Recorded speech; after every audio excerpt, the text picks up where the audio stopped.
All right. All right. Well, thank you, Mustafa and Miku, for inviting me. I didn't know I was the premier guest speaker, but You are that's now. okay. So today I'm going to talk about online queue sorting in light of a worldwide pandemic, and I'll fill in a little bit of what Mustafa said, and also, of course, talk about the connection between physics and Q methodology. I'm sure that there won't be too much of a surprise. I just like this picture, so I wanted it to be in part one of my slides. So a little background about me. I'm gonna see if I can move this thing out of the way. I think it's usually, there we go. So I actually started off being an industrial physicist.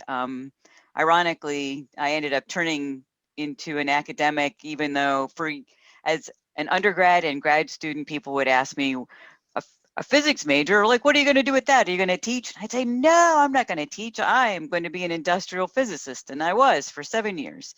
And I made radiation detectors and grew crystals and did all kinds of groovy things. And then an opportunity came up at the University of Akron, and I turned into an academic. I hadn't completed my dissertation, and since I was then at a university and I could get my dissertation done basically for free while working full time and having 3 children, because that seemed like a good idea, I did that. My dissertation is actually focused on science and physics education. It was incredibly quantitative. In fact, at the time, I had to do some qualitative stuff to please members of my committee. And I remember being just a little aggravated about that because I was really into the quantitative part. I used R factor analysis to do content validity of an instrument called the Force and Motion Conceptual Evaluation. I also did estimates of reliability. I used linear regression, holding certain things constant while investigating impact of different things in physics labs on conceptual understanding in physics.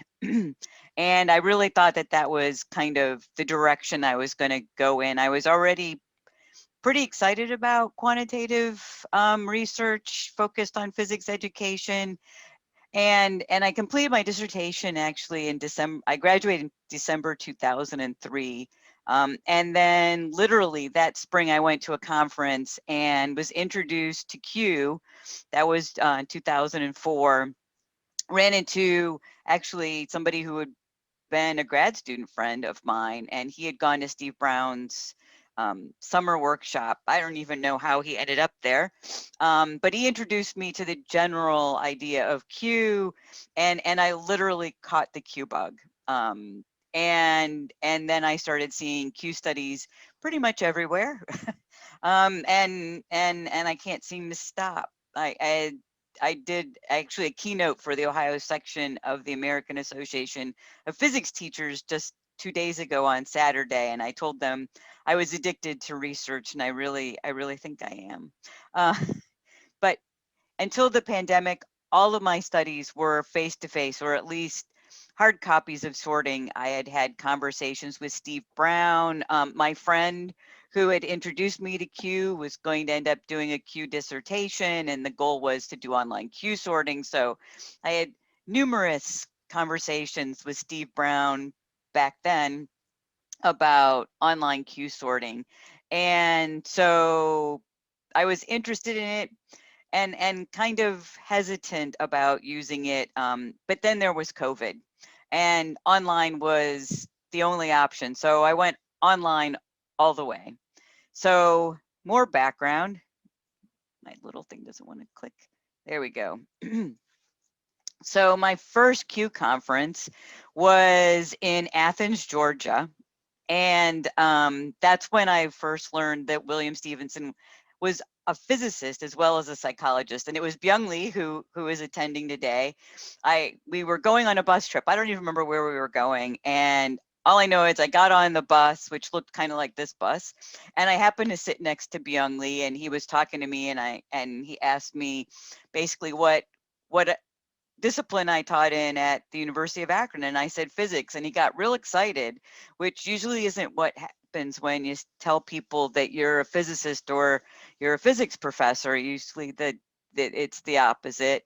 And so Byung was the first person to tell me that William Stephenson was also a physicist, and somehow I had missed that in my quick reading, mostly of the Little Sage book. Um, by McCune and Thomas, the 1988 version. I had read it twice that summer, but I don't think anywhere in there that it said that Stevenson was a physicist. So that got me even more excited. At that same conference, I ended up talking to Amanda Wolf, who was then editor of Operant Subjectivity, and we had a conversation walking somewhere in Athens, Georgia, and that led me to actually writing my very first operant subjectivity article, which was about a physicist reflects on um, Q methodology and physics or something to that effect. Anyway, so Q methodology, incredibly connected to physics. I've recently got another journal article accepted that talks about Q methodologies, connections to physics. I seem to be very, we'll call obsessed with this right now. So Q's creator, William Stephenson, had PhDs in both physics and psychology. At the time, in the 30s and 40s, there was this emerging idea of something they called psychophysics, which was essentially to take ideas from physics and new emerging fields in physics like quantum physics and bring those ideas to psychology. And William Stevenson was very interested in this, and that's how he ended up working with Spearman. Um, and of course, the mathematics of factor analysis are actually exactly the same as the mathematics of quantum mechanics or quantum physics. Back in my education, grad student days, taking advanced statistics, that's when I first learned about factor analysis, our factor analysis, in fact. And I remember I got so excited because Isidore Newman, who's also my good advisor guy, started describing and having us calculate by hand these factors, and I like literally stood up and I was so excited. It's like, this is exactly the same as the mathematics and quantum physics. And one of the grad students who was sitting next to me turned to me and looked at me and said, "Why are you in our class?" Um, but Stevenson understood that the mathematics was the same, but he went beyond that, and he actually integrated ideas from quantum physics, including complementarity, within Q. So, and then incorporated lots of philosophy of science. So if you read much Stevenson, he'll talk a lot about quantum. Mostly later on, he didn't talk about quantum physics very much in the study of behavior, but certainly once he hit the 1980s, he has a number of articles tying Q and quantum together. So one of my suggestions is you should read Stevenson. And when I wrote this, I thought, well, I should probably say read and reread Stevenson because he he writes very much like a physicist, and so things are a little thick, and it takes often a couple of readings. I've read the study of behavior twice now, and then there are certain sections that I've reread. I don't even know how many times. I've lost track. Um, but one of my favorite quotes of Stevenson in that text is that he said, Q is a new house built from old bricks. And literally, I found a picture on the internet that is a house built from old bricks, just so I could quote that. But that's why Stevenson drew on things like quantum physics and talked a lot about philosophy of science and integrated these ideas into Q methodology. That's what he meant by a new house built from old bricks. So let's talk about Q sorting a little bit. So Stevenson talked about Q technique, which is the sorting aspect of the larger methodology. He said it brought quantum theory to subjectivity, and that it also offered a new way to measure everything subjective. And I have to say that the whole Q sorting thing is just, it is so cool. It makes so much sense to me. And one of the reasons it makes so much sense to me, and how I got hooked into Q so quickly, was that when my friend Joe introduced me to Q, he said when he first learned about Q that he thought of me because I was always complaining about how all the things statistically and all the bias in student evaluation and of teaching made no sense to me. And that, you know, you could agree with everything, and that didn't seem like that made a lot of sense. And certainly, right, that's one of the greatest things about Q is the ability to sort these items and capture a viewpoint. But I've often wondered what Stevenson would say about online Q sorting or Q technique. So I want to kind of step forward and then look at what has happened over the years with Q method, which is the factor analytical part of our larger methodology. So initially, factor analysis, right, in Q and in R and in quantum mechanics was all done by hand. Before there were computers, when I was in graduate school, all of our quantum mechanical calculations were all done by hand. It was a lot of fun. And then there were mainframe computers, and a guy at Kent State, John Atkinson, wrote the first computer program to do the analyses in Q, right, including creating all those wonderful tables that are so important to us. And that was called Q method. And then Peter Schmalk took that code and put it into, right, basically a Fortran program that worked on DOS-based personal computers. When I first started doing Q, and pretty much up until the pandemic, I used PQ method for all of my analyses. DOS never scared me. I still remembered, even when I first started using PQ method, still knew all my DOS commands because I'm old. There were also a Windows version, PCQ, created by Mike Strickland, that was created for Windows, and he gives that program away. And now today there are more what I'll call modern Q programs, like KenQ by Sean Banasic, which is what I've been using now. And KenQ is web-based, right? So it doesn't matter what computer platform you're using. It doesn't matter if you have a Mac or a PC, or, right, you're running Unix. You could run anything, and, right, as long as you have a browser, you can use KenQ, and you can input data directly from HTML-Q, which is what I've been doing. But you can also upload Excel files and files from PQ method. And so we can see that there's been this kind of, right, trajectory for technology going from hand calculations to mainframes to old personal computers with DOS. Even if you use PQ method now, it's still, right, that's why you need DOS box and things like that. And and now, so KenQ, so we can see this evolution. And so I'm thinking that, you know, in a lot of ways, the move to online sorting is very much like the move from hand calculations to computer calculations in the Q method part. So for Q technique, did we just need to wait for the technology to catch up to both do it and do it well, which then got my nerd brain thinking that I could just create this function. It's a Q function. It's based on time, you see, right? So Q sort online, right? Visualization, technology, and access. So to me, these are the key aspects, right, of sorting online. For the longest time, I didn't sort online, and I'll talk about that a bit. But from the very beginning, right, I started off pretty much with local participants. I would say that my students every semester, they were my guinea pigs.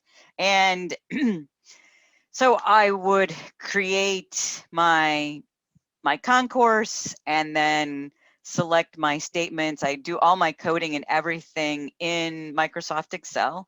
I love Excel. Early on, when Jack Block was still alive and on the queue list, somebody asked a question about how they did the printouts, right? The cards for a Q sort. And a lot of people actually printed out labels and put them on, literally put them on cards. And I stated that I just did it all in Excel, and then I could randomly arrange my statements in Excel, and then I could make all the cells the same size and create numbered lists. And right, it made it really easy to do the little slice and dice, literally, whoops, with one of these things. The one that I used looks just like this, except it's green and very ancient.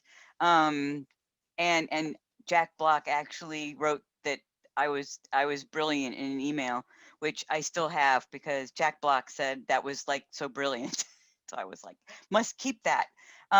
Anyway, so usually I did it with a classroom of students, so they would all do the sorts all at the same time.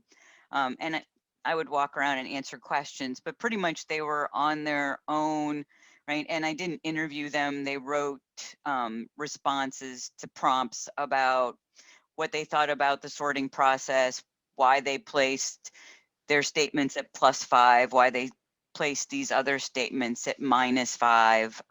My first published study, was actually for a committee that I was in charge of. It was the creation of a School of Technology committee, and there was a great deal of yelling in that committee because there were some really seemingly divergent opinions, and I used Q not only to figure out what the opinions were, which was very interesting because the two loudest people they were the only two people on the same factor, but it was bipolar.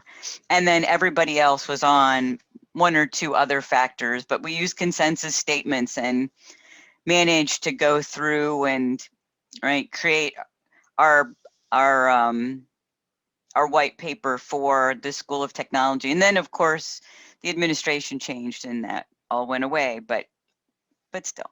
Um, I also did a study with caregivers that were part of a professional development workshop. They were also all in one room, right, sorting together.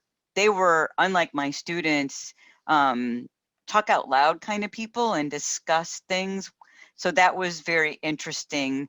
Of course, they were older adults, but they were caregivers and they had a lot in common.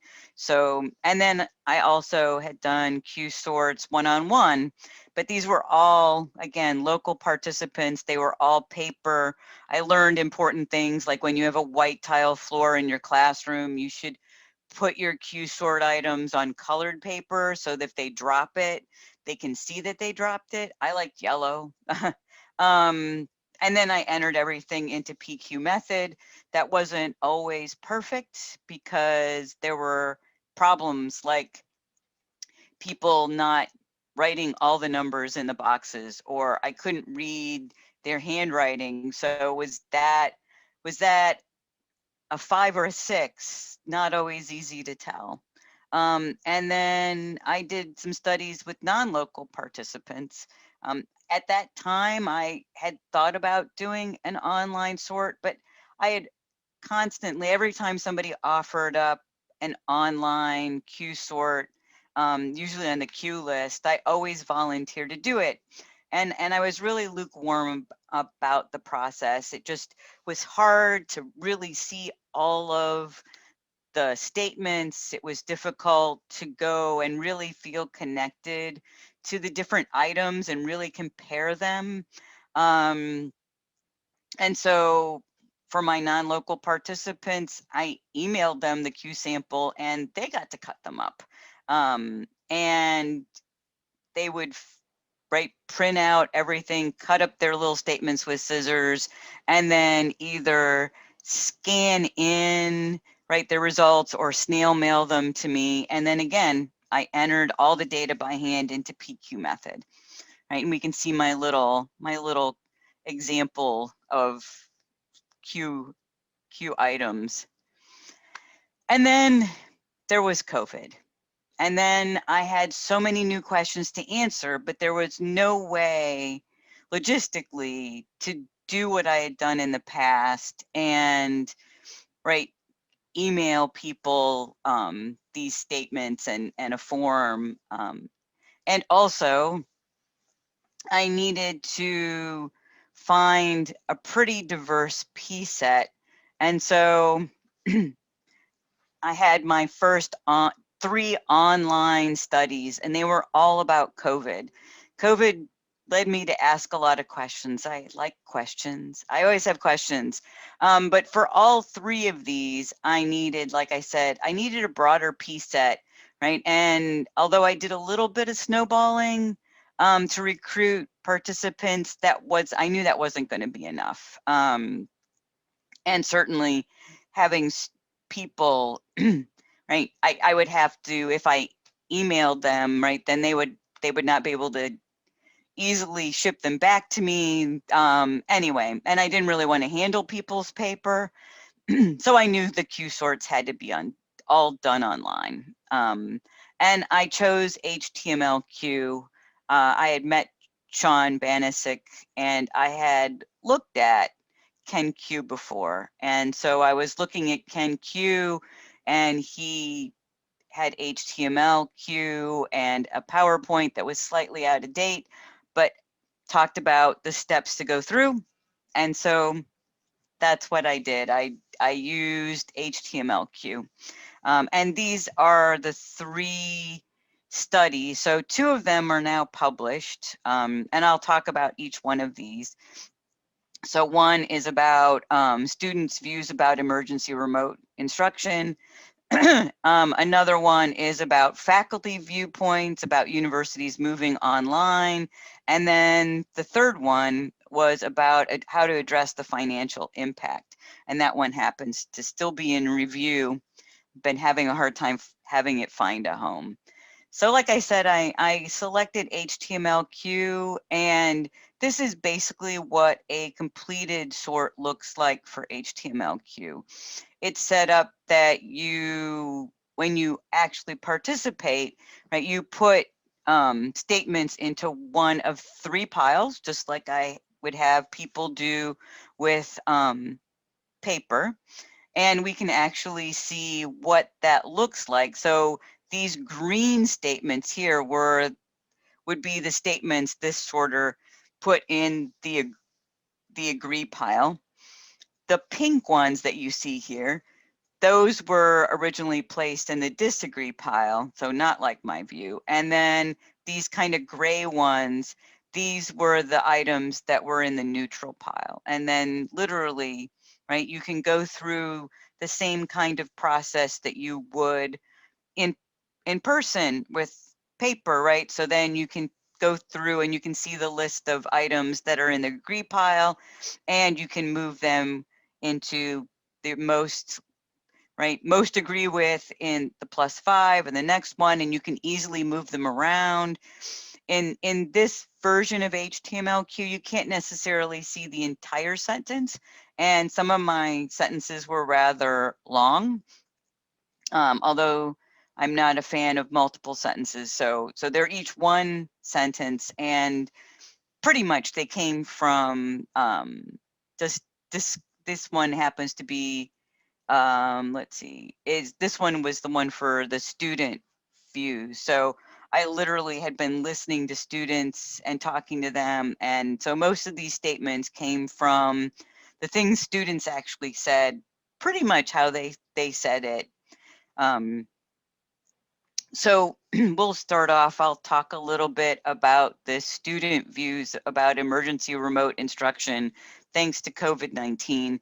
So as we know, about halfway through the semester, at least in the US, right, students were these students all were in face-to-face classes, and then March happened, basically March 10th, and everything moved online. And so it was literally emergency remote instruction. So to recruit participants, I sent a link to the study's website, which is how HTML-Q is set up. You literally, you set up the files and then you upload them into what's really an online database system that stores your information, and then you host it on a free host site. And so the link is to the host site, which is free. So I also liked all this stuff because it was free. Um, so I sent links to students and faculty friends who are not at the University of Akron in an attempt to get a pretty broad sample of students. So I didn't want everybody just to be, for instance, from the University of Akron. And I managed to do that. So I ended up with 92 completed sorts, which was the biggest Q study I'd ever done. And I was really excited that I didn't have to enter 92 completed Q sorts into PQ method. The analyses using CanQ were really straightforward. There's no typing things in, right? There's no way for participants to accidentally use number 15 twice in two very different places. So you don't have to throw out Q sorts or try to interpret what they were thinking. And then students, right, also were set up so that they had to comment on their sorts. So why they put the two statements at +5, why they put the two statements at -5, and their overall thoughts about the sorting process. And I'll talk a little bit about gathering that information here in a bit. But 3 student viewpoints emerged. So the first one was, it is what it is. So these students weren't necessarily excited about taking online classes, right? But they accepted that this was just the way it was going to be. They really missed their face-to-face interactions with instructors and tutors and peers and advisors, and they missed hands-on learning experiences. This was especially true for students in art and in science, technology, and engineering fields. Then there was a view, I hate online classes. So these students retained their prior negative view of online coursework. A number of them commented that they had taken online classes before, hated them, still hated them, thank you. And then there was a smaller group, and I called them the loners, and they really preferred online instruction to face-to-face instruction because they really didn't want to talk to anybody. They wanted to do the work, get it done, and not have to talk to people. They really didn't want to interact with instructors, tutors, peers, etc. Then we have the faculty's version of moving online. And in this case, there are 2 social media pages on Facebook. So one of them is called Pandemic Pedagogy, and the other one is called Higher Ed and the Coronavirus. And these seemed like the perfect place to post a link and ask people to participate in my study. And so I did that, and it was very interesting. I had 78 completed Q sorts. 44% of those identified themselves as tenured faculty. 67% were female, and I found that rather surprising. And I think that it was a function of recruiting on Facebook. I hadn't really thought about it at the time, but the reality is that a lot of the people who were on these 2 pages and posting and commenting regularly were women who wanted to talk a lot about their experiences. So I guess I shouldn't have been surprised at the heavier female representation. There happened to be 3 views in this study as well. One of them was techies who like to teach. They really like educational technology. They aren't afraid of teaching online. They probably had the most positive view of teaching online. Although they didn't think that online was the panacea of all things that ills higher ed. Then there were the overwhelmed as human beings. So these faculty were also in roles of being a caregiver. So it was predominantly female, but not 100% female. Um, they were caring for young children who now were not in school. They were trying to convert their face-to-face classes to online. They were caregiving for older adults. There was one person who felt that they were caregiving for the world, and they were so overwhelmed by the pandemic itself that they felt they had to take care of themselves, that they were so overwhelmed with the thought of so many people dying. There were a couple of faculty who had turned into caregivers of their students, and they were very overwhelmed with the needs of students, whether it was technology or just issues related to the coronavirus.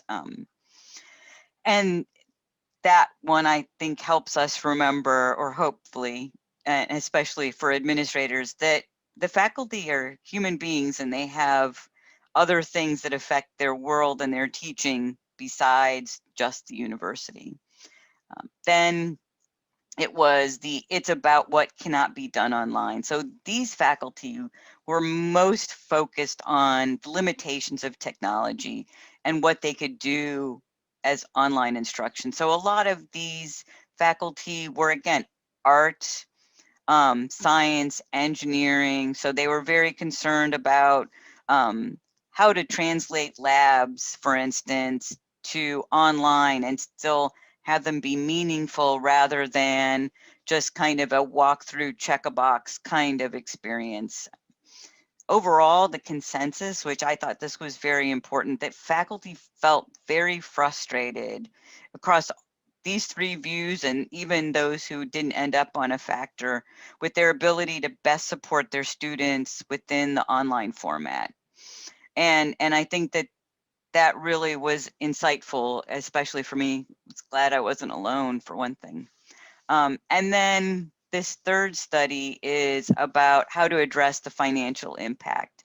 I decided to do this study because the University of Akron was already talking. It was I started planning this actually before they declared force majeure, meaning that the pandemic had impacted the institution, they said, such that they were going to have to take some drastic measures. But it seemed more and more as I read about universities' reactions to the pandemic that there was going to be a crisis of some kind, not just financial, but one that would affect academic freedom and faculty and tenure. And it just seemed so much that trustees were out of step maybe with the rest of the universities. And so I wanted to investigate that because I always have so many questions. So I, again, recruited participants via social media. I went back to pandemic pedagogy and higher ed and the coronavirus. This was the last really of the three. I had the student and faculty parts of the study going earlier, and they kind of coexisted. And then this one was just a little behind that. And it was very interesting, some of the things that people wrote in their comments, especially. Um, so for this study, 66% identified as tenured faculty, and even more women participated. So in this study, 76% were women. There were 83 completed Q sorts, and there were 3 views that emerged. One was that we should focus on the teaching mission and students, and that should be where we should go as far as the pandemic and the financial impact. That if we focused on the teaching mission and our students, especially retaining our students, that this was the best path to go down. The second view was the university as a business. And it was interesting. This had a couple of faculty on it, but pretty much they were staff and administrators, and I believe a couple of community members were on this factor. So they saw the university should run itself like a business, and their decisions about what was best, the best paths to follow, were focused in that kind of paradigm. And then finally was the third view. They saw the university as a community, and so they were very focused on having all voices heard, that they felt that really this was the time for things like shared governance, to hear everybody's ideas and work together rather than have trustees who tend to be businessmen make decisions. Overall, the consensus was that all three views, including the university as a business view, rejected the idea of cutting faculty, cutting staff, and cutting programs. They saw this as the opposite of what universities should do. So very interesting that in the end, most universities cut faculty, cut staff, and cut programs, although that certainly wasn't the only thing that universities did. For instance, a neighboring university, Cleveland State, actually created an incentive that if students were successful, for instance, this fall 2020 semester, then they would get like 50% off their tuition for spring. So there were really some novel approaches to addressing the financial impact, but overall, not not the kinds of things that these faculty, administrators, staff, and community members thought were the direction to go in. I have to say, I agree. And not just because I was a faculty laid off, supposedly because of the pandemic. But I want to focus on some online Q-sort takeaways, right? I once again love the fact that there was no data entry into PQ method. The only data entry, right, was that I had to copy and paste written comments from the JSON file. The JSON file, which is created as part of the HTML packet, has in it what's basically the results of the sorting, but then you can have demographic questions and written comments, and you just have to remember basically how you coded, right, certain questions, and then right, it just becomes a copy and paste. I just copied and pasted basically into an Excel spreadsheet, and that was much easier again than typing, which is what I normally would have done from hand, hard copies or scanned in versions of right the sheets that I normally would have used. It was so easy to recruit people. I can't lie, that was really nice. I don't believe that you often have to have a lot of Q sorters. Most of my studies are somewhere between 20 and 40 participants at the most, and I've certainly had studies where there were fewer, but it was really nice to be able to have a really diverse piece set. So I can't stress enough how easy it was to get people to participate. And then one of the big things that I thought was important was that I recruited some of my usual suspects. So for both students and faculty, and they had participated in my paper sort studies in the past. And a number of them, I don't really know which ones they were because it was all anonymous, but they wrote down in their reflection on the sorting process how much more they enjoyed doing it online. They felt it was easier to interact with the items. So I thought that was really important, because that was always my concern about sorting online, was participants' ability to really interact and reflect on the items. And the general, I didn't have anybody who said that they'd rather do paper sorts. I had participants who said, please don't ever do paper sorts again. Please only do it online. I enjoyed this so much better. I will also say that I am really glad that I teach/know C programming because of HTML/Q. It's not C, it's HTML, but they're all kind of in the same happy family as well as Java, right? They're all kind of variations of Q. So it was pretty easy for me to figure out some of the quirky things, problems that I ran into. I did talk to Sean Banasek at one point because I had followed his instructions for having Firefox test drive my setup, and it didn't work, and ended up, after we emailed back and forth a little bit, that Firefox had made an update. And when they updated Firefox, it screwed it up, this ability to kind of preview the study before uploading it into the database manager and then the web host. And so I had to go in and fix some things. And I actually documented all that. If you watch the videos on YouTube, I show you how to do some of those things. But now it's not as important. This is for those of you who haven't used HTML/Q. The version that I used was the original, basically version based on Flash Q, except it doesn't use Flash, it uses HTML because Flash is no longer supported by browsers. But this is basically what some of the files look like. So this is the config file, and I don't remember which one. Oh, this is the setup for the Q sort.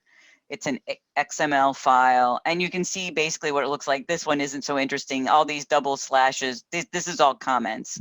Double slashes just mean it's a comment, just like in C. And then you can go in and literally you could go in and, right, find, in this case, right, your study title and just whatever was in the original version of HTML/Q, I put in this, right? And then you can change some things I haven't done. For instance, I didn't use passwords.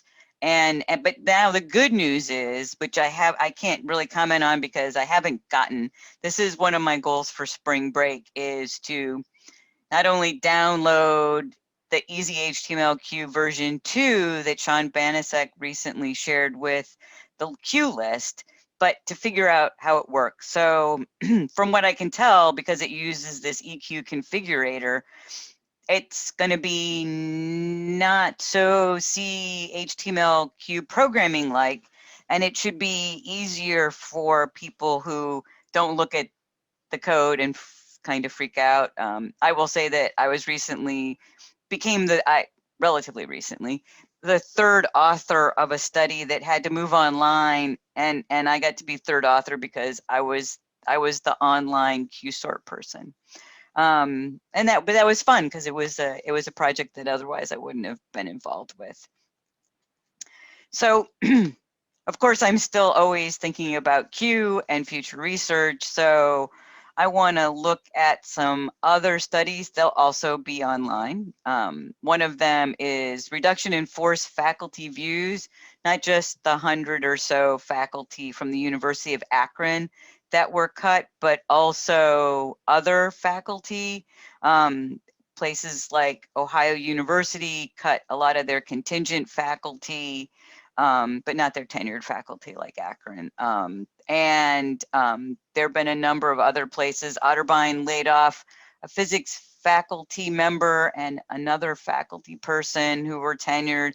So I'd like to kind of target those people about how this has impacted them personally and professionally. I think that would be kind of an amazing story. There'll be probably Friday of this week or Monday next week a series of articles that are going to come out in the Chronicle of Higher Ed. I happen to be one of the stories, but talking to the journalists at the Chronicle, as I have since January, as well as my group of RIF faculty from the University of Akron that I have all gathered together. I think that this would be really interesting.